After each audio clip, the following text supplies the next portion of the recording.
Before we dive into today's enlightening episode, let's take a moment to appreciate the roots of excellence with our sponsor, the Humboldt Seed Company, where quality isn't just a priority, it's a commitment.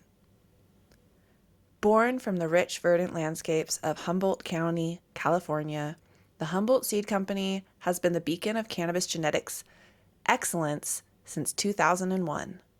Founded by visionary biologist and dedicated to the craft, they began with a mission to serve patients under California's Prop 215. Today, they continue to pioneer the industry, creating seeds that define the pinnacle of cannabis potential. With decades of experience, the Humboldt Seed Company conducts groundbreaking phenotype hunts, annually gathering insights that shape the future of cannabis.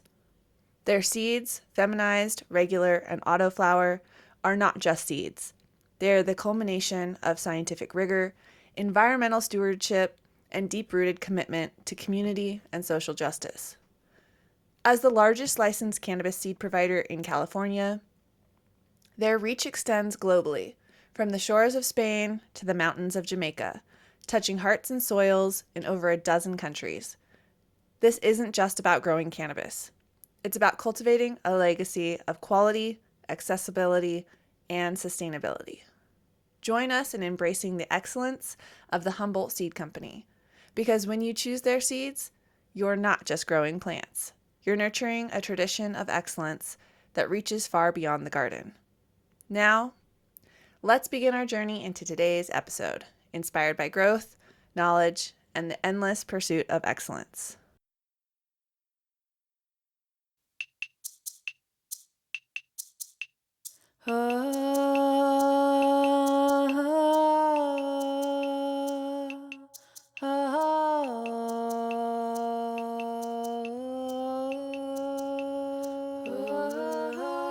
Welcome to Sun-Grown Stories, Season 1, Episode 1. I'm your host, Alexandria Irons, and in this first episode, we are going to explore the roots of cannabis. We will dive deep into the rich history of cannabis and how we've gotten to where we are today. Cannabis is arguably one of the oldest plants to be cultivated by humans, with seeds found in Jomon period archaeological sites dating back to approximately 8,000 years ago in Japan. While it's not clear whether these seeds were cultivated for their psychoactive properties, hemp fiber, or nutritional purposes, their presence in Jomon period indicates the significance to ancient Japanese societies. In fact, cannabis has been well documented in many ancient Asian cultures, from its recognized medicinal value by the father of Chinese medicine, Emperor Shennong, to the Lord Shiva, the Hindu deity and patron god of yoga, meditation, and art. In fact, I really like this story of Lord Shiva. So basically, legend has it that Lord Shiva got upset with his family and he wandered into the mountains and fell asleep beneath a fragrant bush. Well, upon waking, he decided to taste this bush and discovered, quote unquote, cannabis. Now, since that story, legend, myth, cannabis has become an integral part of Hindu religion and culture. And despite it being illegal for many years in India, it's still okay in specific Hindu festivals and celebrations because of this rich connection, sacred connection, really, with a sacred plant. And I think that this kind of rich history of cannabis interests many of us in the industry, from our own personal experiences to those around us. One story that really resonated with me was told by my good friend, Ben. My name is Benjamin Lind, co-owner of Humboldt Seed Company. My family has been growing and breeding cannabis for a few generations now. I have an uncle that in the 70s and 80s bred the smell out of cannabis to avoid detection, and I have and my aunts and uncles on the other side were kind of growing in the mixing cannabis plants in with the cornfields and out in western Pennsylvania in the Amish country where you could go undetected. So that's a little of my history with cannabis. I went on to get a degree in environmental geology, which was like focusing on environmental paleo reconstruction, where we were kind of looking at, we were working like hand in hand with archaeologists. And, you know, when an archaeologist, you know, when they go into either like any kind of site and they're looking at, you know, stratified soil levels, we would go in and, you know, do sampling and then kind of just help augment what they were seeing or help like validate environmental conditions around, you know, what was happening whenever that site was being built or that tomb or that person was being buried.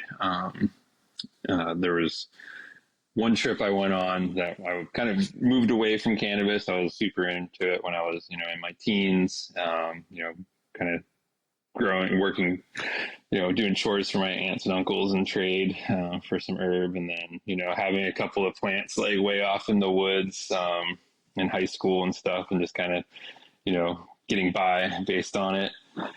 But yeah, I kind of moved a little bit away from it in college. Thought I was going to go into be a serious, you know, get into academia, become a professor somewhere. Maybe was the idea or the track I was on. But it led me to a research project in Mongolia where we were doing paleo environmental reconstruction around a few different civilizations. One was the Xiongnu people that were they didn't have a written language, but they were heavily written about in by their enemies because they were very warlike people. They invaded a lot of areas in like northern China. So there's ancient Chinese texts that talk about the Xiongnu.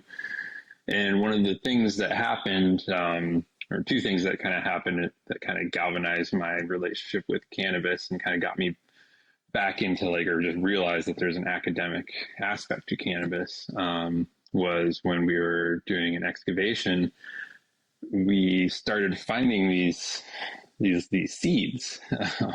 And what the excavation site was there was this central burial mound that we didn't that it was untouched. It was around 3,000 years old, we think. So a little bit before the Common Era. And around that burial mound was 27 small burial mounds in a crescent shape. And the first one started at being kind of small, and then it got, you know, larger and larger.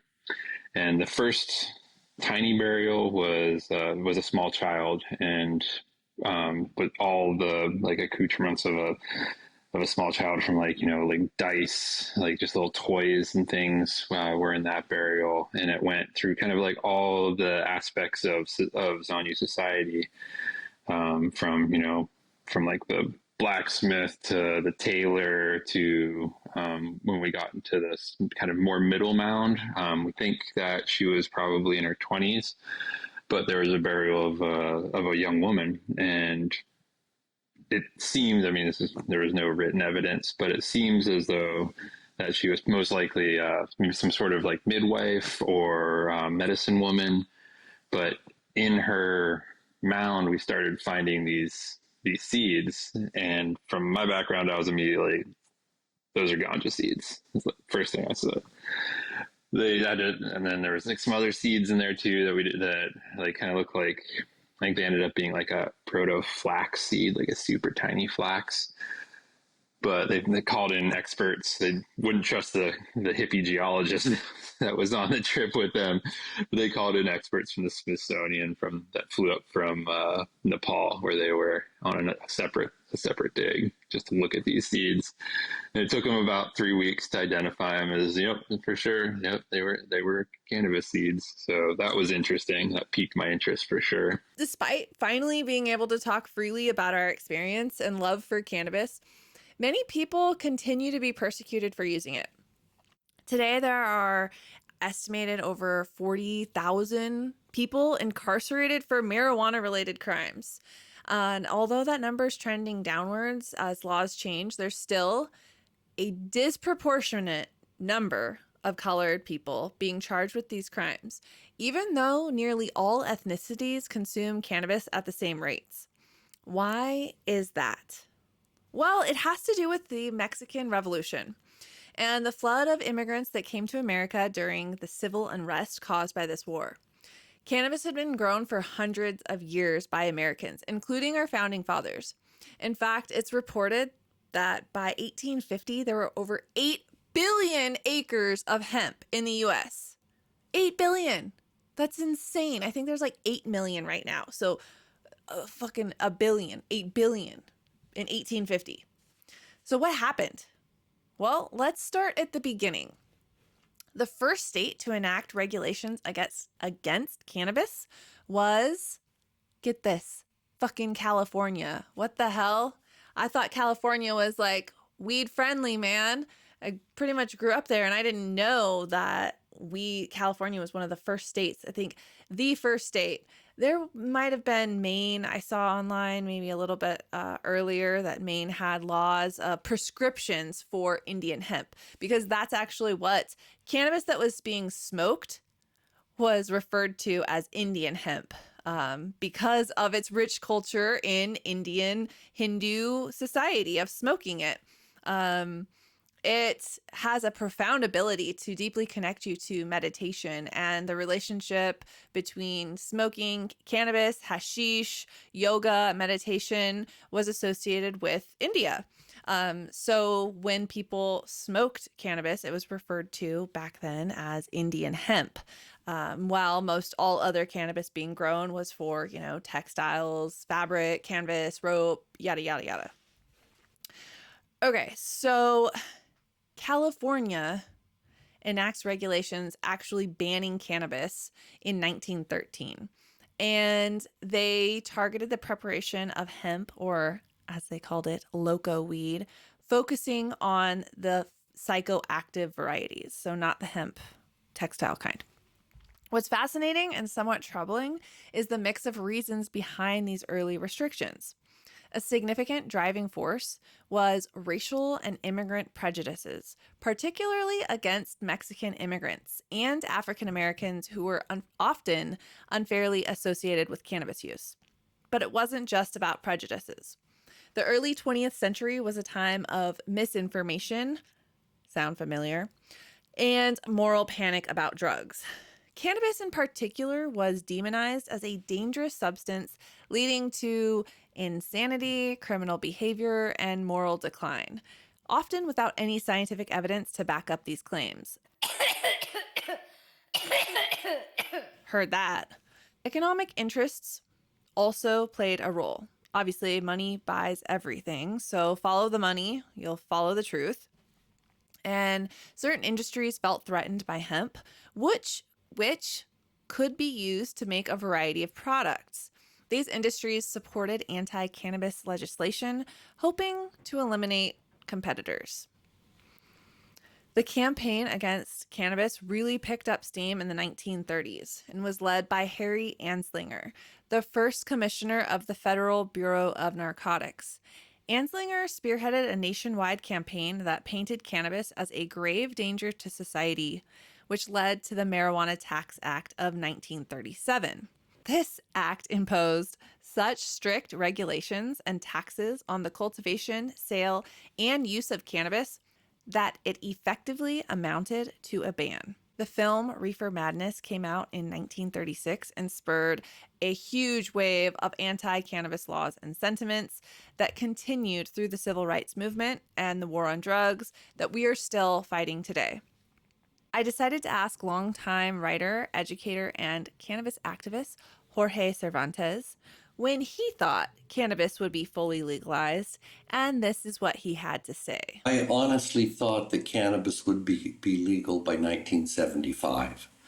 I graduated from high school in 1972. It was so incredibly illegal. I was a guerrilla grower for several years. I grew in the hills behind Santa Barbara, California.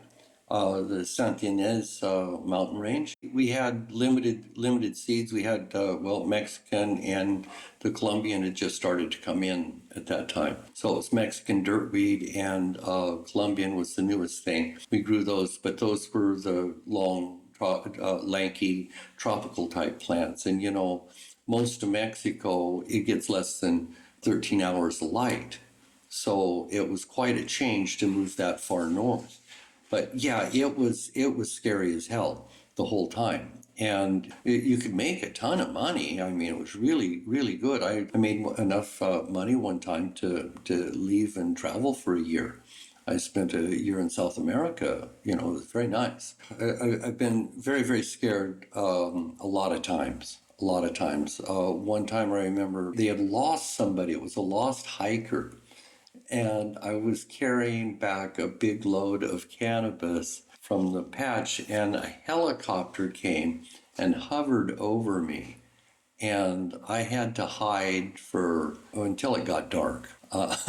Yeah, every time I still hide every time I see a helicopter. It does something to your head.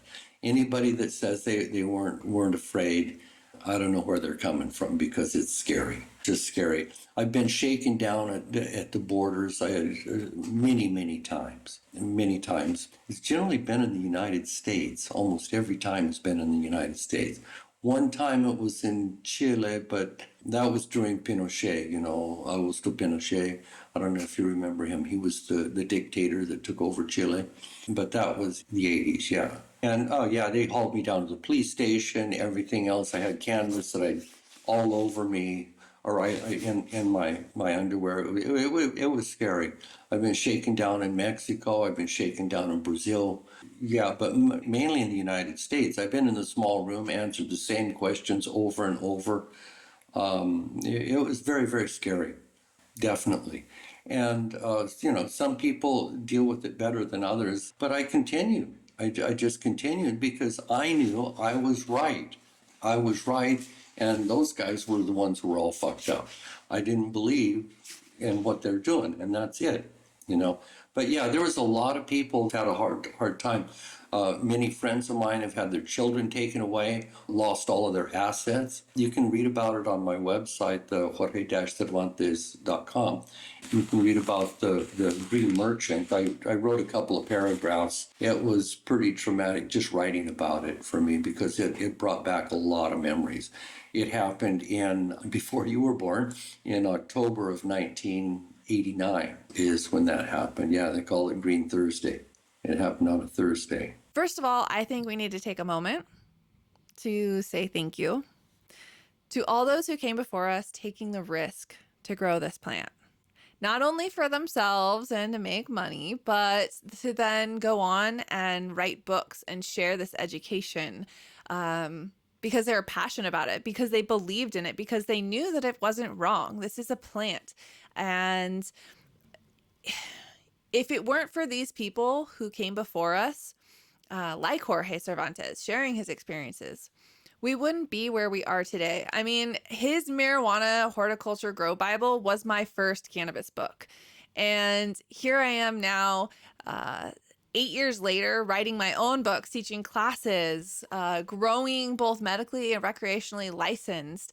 And if it weren't for people like him, putting in the work and advocacy and education, we wouldn't be as far as where we are today. If everyone listened to the rules and the laws, we wouldn't be here. There's high risk, high reward, and these are our legacy growers. When you hear the word legacy, what does that mean? To me, that means it's the people who paved the way for legalization by taking those risks and growing a plant that they believed in, despite the laws, despite the stigma, despite what other people may have thought about them. So I am forever grateful, because this is what I do for a living. This plant has helped me tremendously, physically, mentally, emotionally, spiritually. And, my goal with this whole podcast is to really help reduce that stigma associated with cannabis. and show people that have been influenced by the war on drugs to reconsider their position.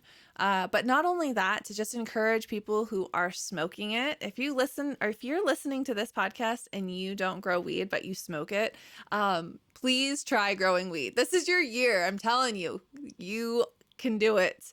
It is addicting. It is amazing. It is the most fun thing, and you will never, you'll think every flower that you grow is the best flower that you've smoked, and your experience smoking your own weed will be unlike any other flower you've smoked before this. I promise. So not only is smoking cannabis a huge and amazing, wonderful tool for our own health, but growing outside in nature is also just essential part of creating that happy, healthy life. I mean, the average American spends 90% of their life indoors, and we have all-time high of obesity and mental health problems. And I think a huge part of that could be changed by spending some time outside under the sun. And you can do that while growing. So speaking of growing outdoors, it's time for our Grow Along update.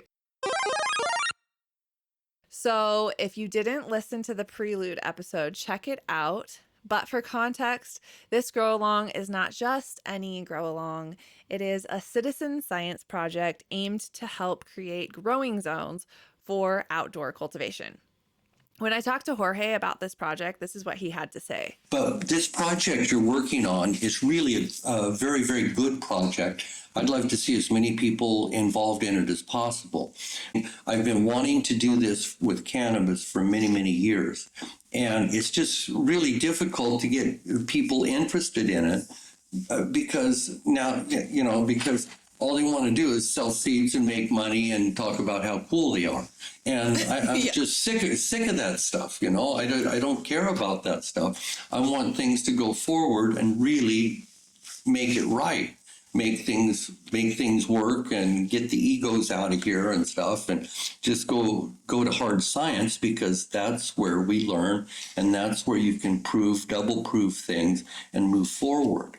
So what they do with these AAS selections, if you have AAS selection on there, or if you buy a seed pack of regular seeds, but in America, what they do, the seed companies, before they release a seed, because it takes 7-8 years minimum to get a viable seed that will work for the marketplace. And in the cannabis seed market, they'll come out with 20 new varieties of some small little company every year, or 5 new varieties. Come on, it's crazy.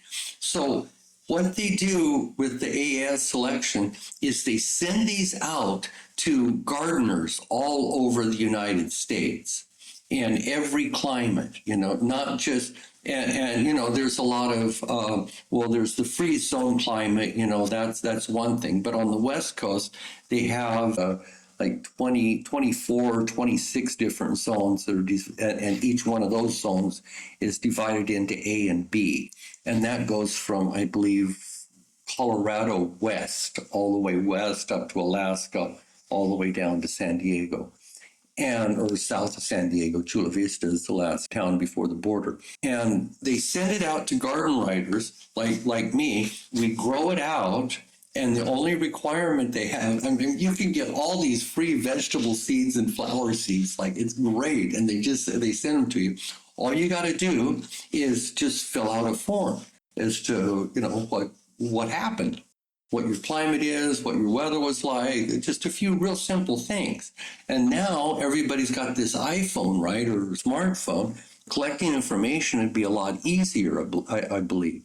So I would love to see something like that happen. When I did that, I was living in Portland, Oregon. I lived there for 10 years, 12 years, something like that. And every year I did it and filled out the form, and then the next year we get free seeds every year, and you get the newest, best seeds, the things that are not on the market, stuff that nobody has yet. So if you have that AAS selection, it's the best. You can't beat it. What AAS does is it grows well in all climates in the continental United States, or they will qualify it to grow in specific zones. But in general, it grows best anywhere. So what you have there are seeds that are guaranteed. They're easy to grow. You can't, they're hard to screw up, and they've got specific parameters where they'll grow really well. Because, if you look at, like, I don't know, say you look at the rabanitos, the little radish seeds, but say you grow these, and a lot of times people will look at the seed catalog and they'll say, okay, this radish is supposed to be 30 days, 30 days. Well, it comes out to be like 45 days. Well, that's because it's in the wrong climate.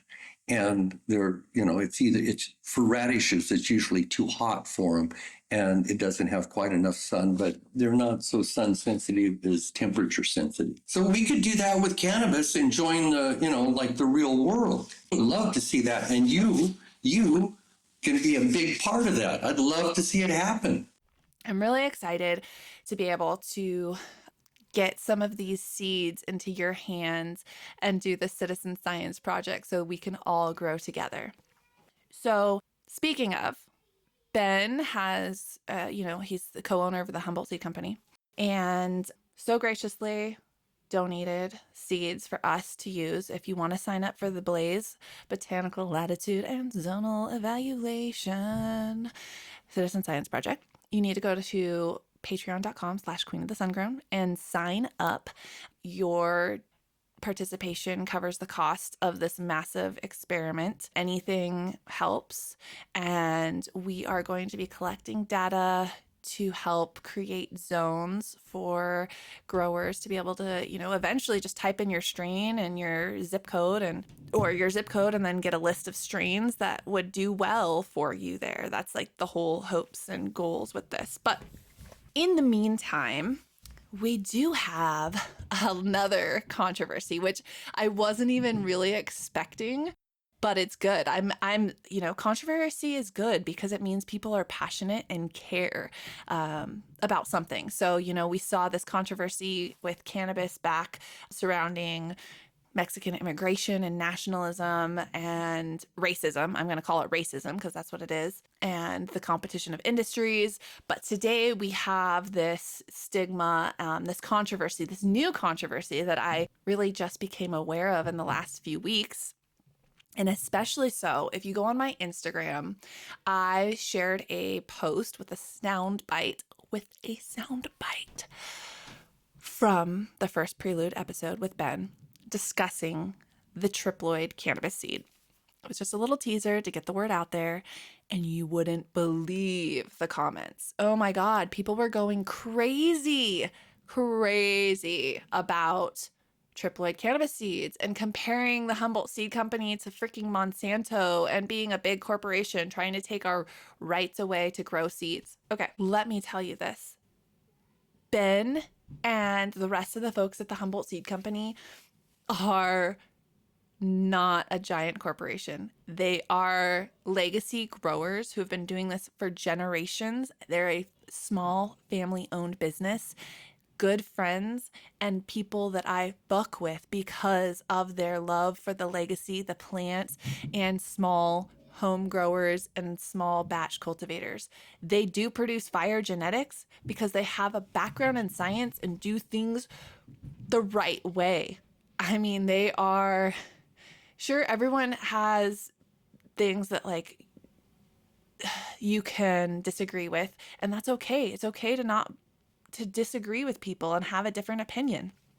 But you wouldn't believe the hate that came out in that post saying that triploid cannabis is trying to take away people's right to home grow and to be able to produce their own seeds. I'm sorry, but that's just not true. Listen to the Prelude episode about how they produce the triploid seed and how this genetic mutation occurred naturally and then through selective breeding, which we've been doing for hundreds and thousands of years. It's not the equivalent of a genetically engineered crop. There was no gene splicing to produce these seeds, just a tetraploid bred with a diploid to produce a triploid. Yes, it does produce seedless cannabis, but that's something that we've been striving for so long. I mean, sensimilla, which is the Spanish word for without seeds, was discovered, I think, in like the 70s or 80s. And I honestly didn't even know weed had seeds in it when growing up in SoCal. I smoked that hydro $20 grams. Oh my God. And I didn't even know that cannabis had seeds until I moved to Michigan and bought weed there and there were seeds in it. I was like, what the fuck is this? Pick out the seeds. Now I understood that Afro Man, pick out the seeds and stems, feeling high as hell, rolling through Palmdale, whatever, you know what I mean? I didn't even know what he was talking about back then, but now, then I did after moving to Michigan. Represent, Mitten, Detroit. Okay, so they're not trying to take away your right to grow your own and breed. They will always sell regular seeds, regular diploid seeds that you can breed with. But for the implications on a commercial scale to be able to grow from seed fields, because that's where we're going. Think about this. In 1850, there was 8 billion acres of hemp being grown. Right now, there's far less than that, but we should be growing that much because we should be replacing paper made from tree pulp with hemp. We should be making hempcrete houses. We should be making hemp textiles. We should be making edibles accessible to people who don't want to smoke for pain relief or just for fun to have the giggles and go for a bike ride like I like to do. It's our right to consume this, and growing it commercially and being able to throw out an asexual seed that is not only feminized but isn't going to produce seeds in case pollen comes. I mean, there are some seeds in it, non-viable, but very, very few. They're not evil. They're not trying to take away your right to breed. But I can see the fear and I understand why, because we have been treated like that before. Look at Monsanto and Haiti, how they try to force their genetically engineered seeds like corn that can't be collected and regrown, right? That's scary. That's terrifying, taking the power away from somebody. So I totally understand the fear behind that. But seriously, you guys, I don't know that many people that grow weed that they want it to get seeded and collect those seeds. Most people I know, including myself, grow seeds and then select phenohunt for specific traits in those plants and then save that plant and clone off of it. You can still clone off of a triploid, and there's still, this whole experiment. We'll see if it's as cracked up as they say, because I'm not sold until I grow it, you know what I mean? But from what, Jorge and Ben have told me, it seems like the plant is going to be bigger, produce more resin, and therefore more cannabinoids, higher yield. So if you have a plant that does all of those things with the same amount of resources and space, that is called sustainability, y'all. The thing that impressed me more than anything with the Humboldt Seed Company is the triploids, because you can do so much with them. Naturally, they don't produce seeds, and they can be much more productive. In agriculture, it's an old trick, to have triploids, and they've been doing it for years and years. There's triploids, quadruploids, but the triploids are the special one because they don't get pregnant. They don't, they're asexual. They don't have males or females. Occasionally you'll have seeds, but very, very seldom. And that's the main thing. There's also some other really cool characteristics about, like the trichomes, the capitate stalk trichomes. They will come off and there'll be several roots to them. They've got one stem here, and they could have another one come off of this stem, another one, maybe 3 or 4 come off of the same one. And that appears to be one of the reasons, or one of the ways that you can identify a triploid just by looking through the little loop and stuff. Yeah, it's pretty incredible. I will be growing this along with you if you guys are going to participate in Blaze, the diploid next to the triploid outside, taking notes and observing. And I'm going to be washing that and turning it into bubble hash and rosin to see how that does. So only time will tell what is going to happen with these seeds and the implications. But, you know, don't attack. I mean, there's just no reason to be hateful in a world of division already. We are a cannabis community, and let's be kind. There's so much hate already. Smoke another joint, dude. Take a dab, eat an edible, chill out, collect seeds. I mean, sure, the grocery store sells one variety of watermelon, right? Like that's usually it. And it is really sad that we're losing diversity in the foods that we eat, but that is like the consumers who are choosing to pick the same varieties. And that's why, like apples, we have, the Fuji, the Gala, the Honey Crisp, or whatever the hell, Lady, Pink Lady. Like we used to have so many varieties, and now we only have a few sold because people just buy that shit. Well, weed is going to go like that as well. As a commercial cultivator, for years, I saw the data on what was being sold in dispensaries, and the number one selling strains year after year is like Blue Dream, Wedding Cake, Gelato. You know what I mean? It's like people, consumers want the same thing. So for a commercial, sure, maybe you're going to see widespread commercial growth of specific strains, and maybe they are triploid, maybe they're not. But really, that's the thing about growing it yourself. And I want everyone to grow it themselves.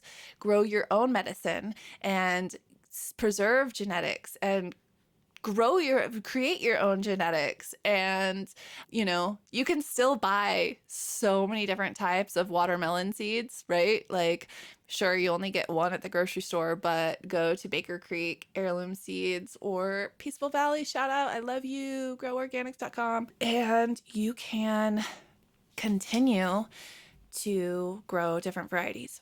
Now, I do have to say that for the folks who cannot grow outdoors yet, I am sorry. You can still participate in the grow along in Blaze if you want to. I am not giving you legal advice. You listen to the laws in your area, do what you feel comfortable doing. But I went to Mexico.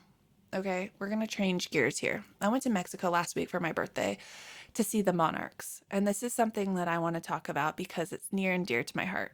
Biodiversity and saving our planet, being more sustainable, growing things yourself, thinking about the bigger picture. And I'm so happy that there was controversy and outrage about people being afraid of our right to breed and have access to seeds that can reproduce, because we should care about those things. But direct that, I think it was just a little misdirected at the Humboldt Seed Company. But back to Mexico. Okay, we are in a sixth mass extinction. We are seeing species go extinct at an alarming rate.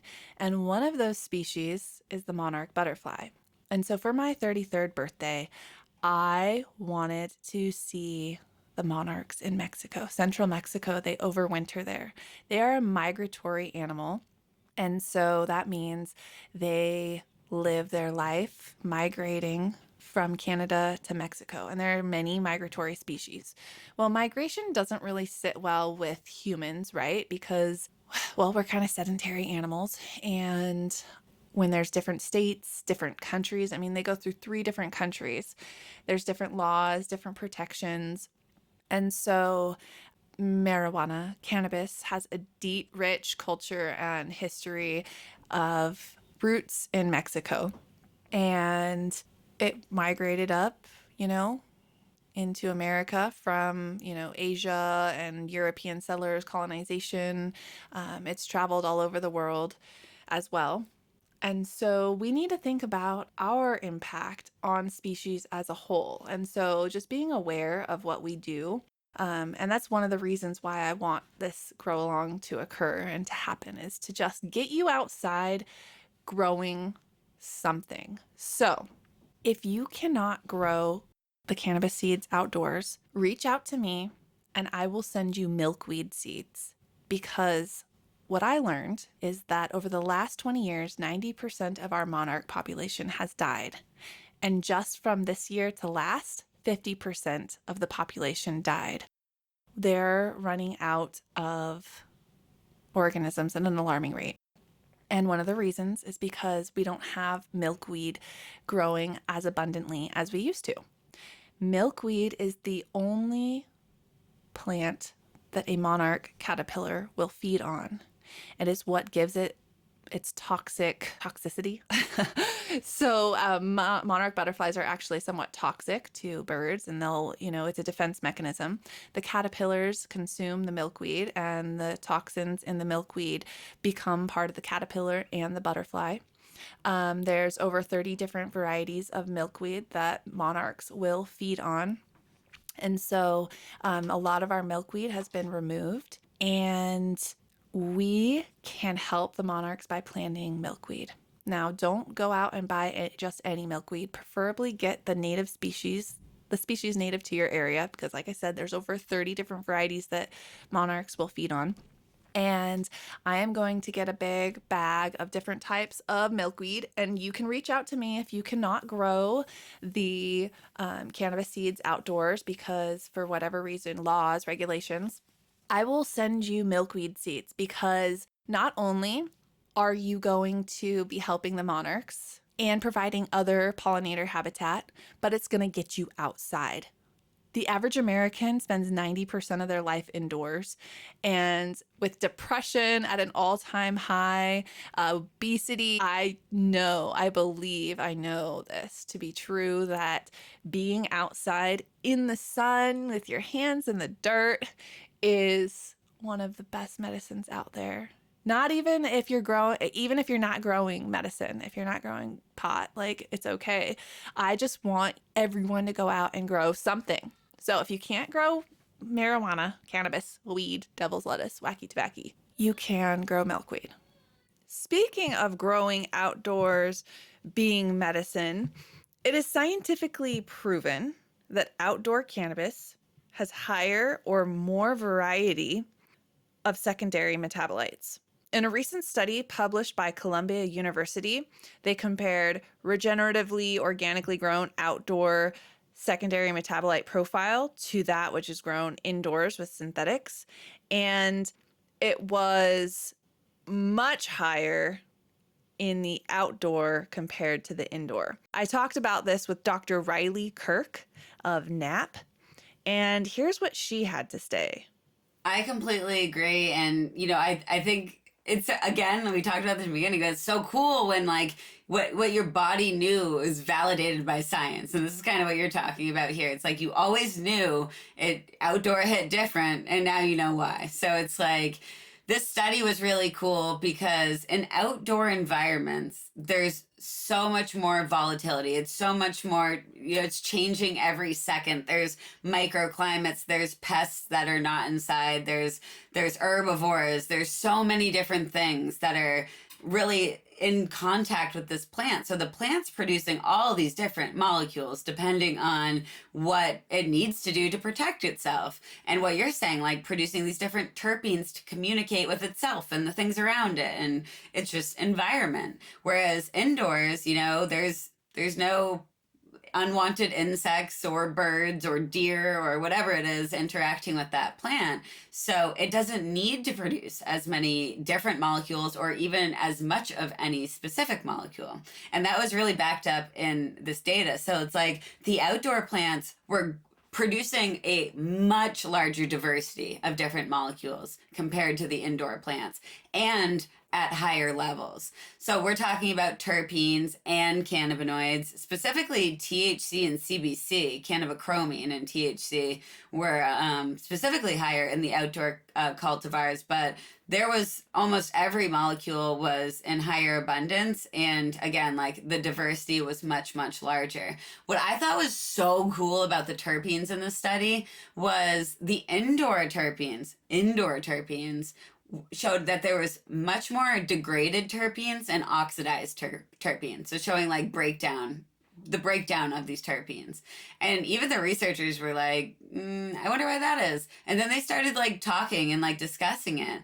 And really what they think is because there was less terpenes produced inside, and a lot of terpenes are antioxidants. They're protecting that plant from the being degraded by the sun, or in this case, the artificial light. There's less of those terpenes to protect the plant. So it's actually the active molecules are getting broken down by the sunlight because there's nothing there to protect it. Compared to the outdoor grow, which had higher amounts of these terpenes, we call them sesquiterpenes, or the larger terpenes, like beta caryophyllene and humulene. And the sesquiterpenes are really what was, and the flavonoids were what were protecting the plant from getting oxidized from the light. So it's like, when we have plants in outdoor environments, they're kind of forced to put their energy towards all these different things that can allow it to protect itself from the environment, and you don't need that inside. So you have so much less compounds produced and a less diversity, so you have less of that entourage effect, essentially. So reach out to me, and I hope with this podcast that I am connecting people through this community to learn more about themselves, to learn more about cannabis, and to learn more about the natural world, because we are nature. It's integral. We're woven into the fabric of life together. There is no separation of humans and nature. And I want to help encourage folks to get outside and to be happier, healthier people, because when you're happier, there's less controversy and arguing online.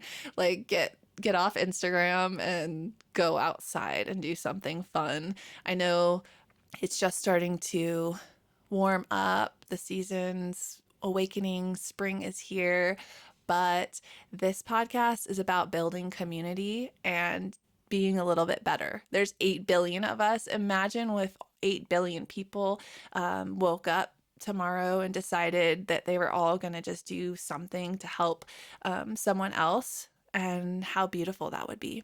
And so I want to finish this episode with gratitude for the Humboldt Seed Company. Not only are they donating these seeds, but they are good friends. You know, Ben, he's a good friend. He's a good guy, and so is Jasmine and the rest of the team at the Humboldt Seed Company. So if you haven't supported them before, now's your chance to grow some of their seeds, and let's do this together. Let's come together as a community. With so much division in the world today, those seeds of controversy have been sown, and the roots of cannabis are deep. But smoke another joint, light it up, hit the bong.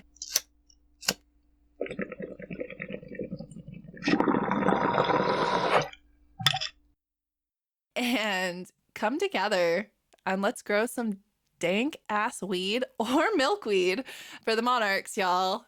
And yeah, I will see you next week. Next week, in honor of Women's Week, we're going to get into women of weed, because you know what?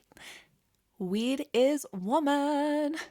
Seriously, y'all, every plant that we are growing, if you didn't know this, how we get seedless marijuana, like, is because we're not growing any males. Males pollinate. We want women.